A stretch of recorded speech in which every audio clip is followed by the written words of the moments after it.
I welcome all of you for this presentation. I am Dr. Basava Reddy.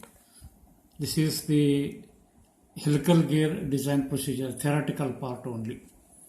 So as we know, the application of spur and helical gears, both are used for connecting two parallel axis shafts. I am showing here a schematic diagram of a spur gear where this is the axis of rotation.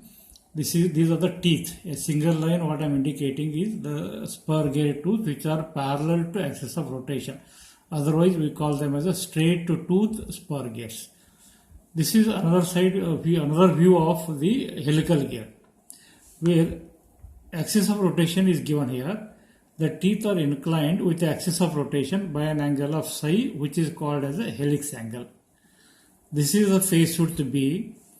This is the circular pitch P which is parallel to axis of rotation, and perpendicular distance between the two tooth profile we call as a normal pitch Pn. These are the terms used in the helical gears. The advantages of helical gears are engagement is continuous, drive is smooth.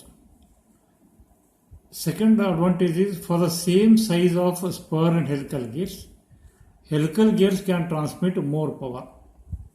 Or otherwise, for the same power capacity, suppose if I take capacity of the power of a 10 kilowatt for the spur and helical gears are going to be smaller in size than the spur gears. So if the gears are smaller, helical gears are smaller, meaning that weight of the helical gears are going to be smaller. If weight is less, they can be operated at a very high speeds. That means inertia forces developed are going to be very less.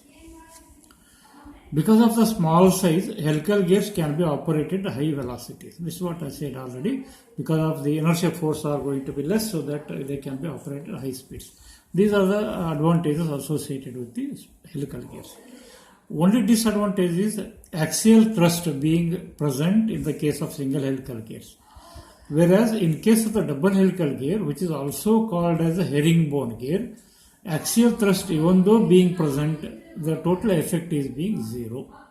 I repeat again, in case of the helical gear, we have the two types, single helical gear and double helical gear.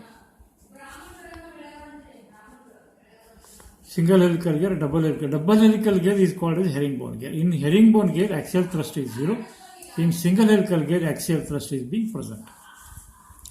I am showing the force analysis on the single helical gear and a double helical gear. This is a single helical gear having a helix angle as a psi. At any point of contact, we have the normal force as a Fn. This normal force F is dissolved into two components. One is the axial force, another is the tangential force with the helix angle as being psi. In case of the double helical gear, see at the point of contact here, total force is dissolved as axial force and tangential force. Same point of contact on the other side, we have total force dissolved into axial force and tangential force with the helix angle as psi. So there are going to be two axial force components which are equal in magnitude but opposite in direction. As a result, the total effect of axial thrust here is being zero. Therefore, this is a double helical gear which has the advantages. This helical gear has derived its name from the helices of a screw thread. Therefore, the name has come from the screw thread itself. Now, in case of the single helical gear, this is the face width B. In case of double helical gear, this is the face width B. The face width B is 1.15 pi into m by tan psi. In case of double helical gear, minimum face width is 2.3 pi into m by tan psi. This is for the double helical gear. So this equation you can find in the design data handbook also. You can see here. Face width B 1.15 pi into m by tan psi. Face width B for herringbone gear 2.3 pi into m by tan psi. Pi is missing here. 2.3 pi into m by tan psi. So this is the face width. So this matters a lot in the case of design of the helical gears. Helical gear, when a design is asked, your duty is first to see carefully whether you are asked to design a single helical gear or a double helical gear. If single helical gear is asked, then use the face width B as this equation. If double helical gear is asked, then use the face width B as this equation. This is very, very important. Here in the case of the helical gear, we have another important terminology which is called as a formative number of teeth or virtual number of teeth, or otherwise also called as a equivalent number of teeth, as Z suffix V. V stands for virtual. Now here I am taking a helical gear which has inclined tooth by an angle of helix angle by psi. Now I take a section here which is perpendicular to the tooth profile. Tooth profile is this direction. I am taking a perpendicular to that. The drum, where it cuts the drum here, one at this point, one at this point, that I am taking over here. The perpendicular view, when I see from this direction, you are going to have the ellipse. So the center, the tooth profile I am showing here for the ellipse, elliptical format. This is the center of curvature. This is the radius of curvature of an ellipse. So this is nothing but the equivalent spur gear which is having a straight tooth spur gear. Straight tooth means you can see here, this is a straight tooth spur gear. So we are converting inclined tooth profile of a helical gear into a straight tooth spur gear. This process of conversion of inclined tooth to a straight tooth is called as the virtual number of teeth. So here the number of teeth on the virtual spur gear, on this virtual spur gear, ZV is D by Mn, because Mn is going to be called as a normal module because we measure the module at the normal direction to the tooth profile. This D is nothing but 2 times the radius by Mn as it is, 2 by Mn as it is. This R I can replace it as Rp by cos square psi, where this R is Rp by cos square psi is nothing but a radius of curvature of this elliptical format. This is the geometrical equation. So that equation I am making substitution here. R is replaced as Rp by cos square psi. So since Mn is M cos pi, but that is by the tooth relations, I have equation here. Normal module as Mn is M cos psi. So this equation I am taking over here.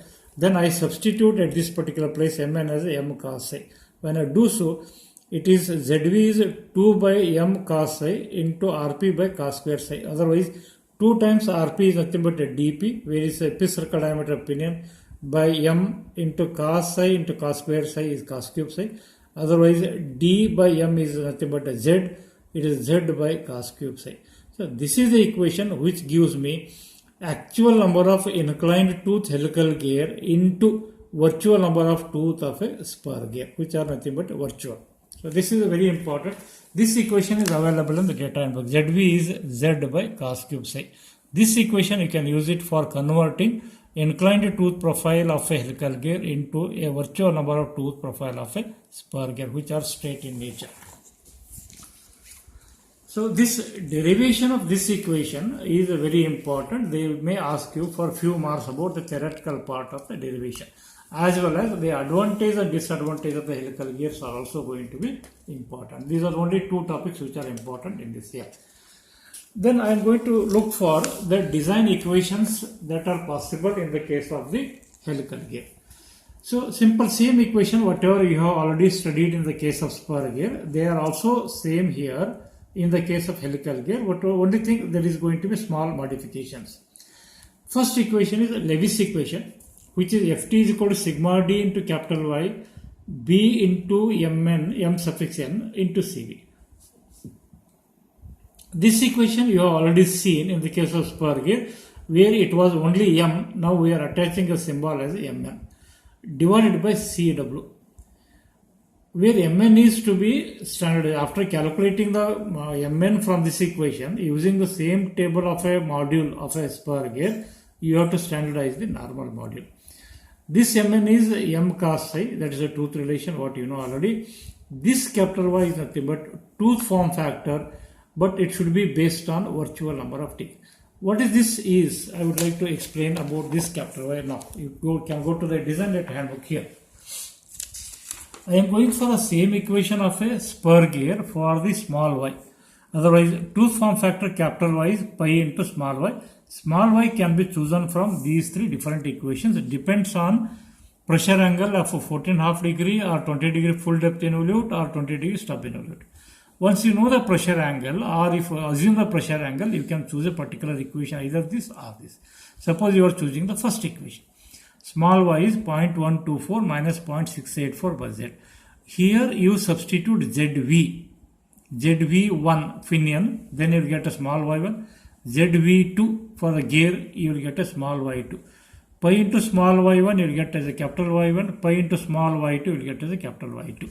So similarly here also, sigma d into capital Y, you have to do it strength factor calculation for the pinion. Sigma d into capital Y, you have to do it strength factor for the gear, two separately. So depends on the magnitude of sigma d into Y for pinion or a gear, whichever being smaller, so that is going to be weaker. The procedure of the finding out the weaker gear or filament is the same here also.